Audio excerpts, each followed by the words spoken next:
In this video, we will show how to use a roughing isolation valve scheme to evacuate a chamber with a Welch ProBoost diffusion pump. A roughing valve is used to evacuate a chamber from atmospheric pressure into the rough vacuum range below 0.2 torr. Roughing is done before putting the diffusion pump online to the vacuum chamber. Be sure to read and follow the operation instructions provided in the ProBoost manual. Our vacuum system consists of a CRV Pro rotary vane backing pump, also referred to as a mechanical pump, a ProBoost diffusion pump, 3 isolation valves numbered 1, 2, and 3, stainless steel flexible hose and fittings, and a vacuum chamber. The numbered valves are as follows. Number 1 is the roughing valve, number 2 is the 4-line valve, and number 3 is the high vacuum valve. Valves 2 and 3 serve to isolate the diffusion pump. To begin the evacuation process, step 1, open valve number 1 so that the chamber can be evacuated by the mechanical pump down to rough vacuum below 0.2 torr. Step 2. Once the chamber is evacuated below 0.2 torr, close valve 1. Step 3. Open valve number 2. The diffusion pump is now being evacuated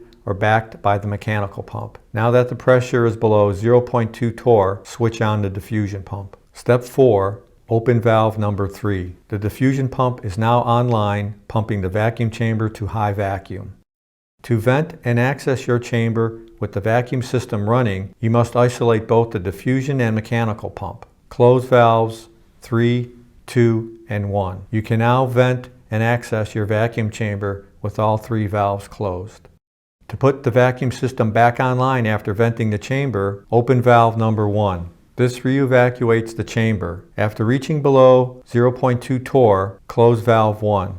Open valve 2. The mechanical pump is now backing the diffusion pump. Open valve number 3. The diffusion pump is back online, pumping the chamber to high vacuum. When your run is complete, before you vent the chamber, be sure to close valves 3, 2, and 1. This to isolate the diffusion pump and mechanical pump from the chamber. Once isolated, you can vent the chamber. Then, to completely shut down the vacuum system, close valves 3, 2, 1, turn off the diffusion pump, allow the diffusion pump to cool for 20 minutes, then turn off the mechanical pump. The vacuum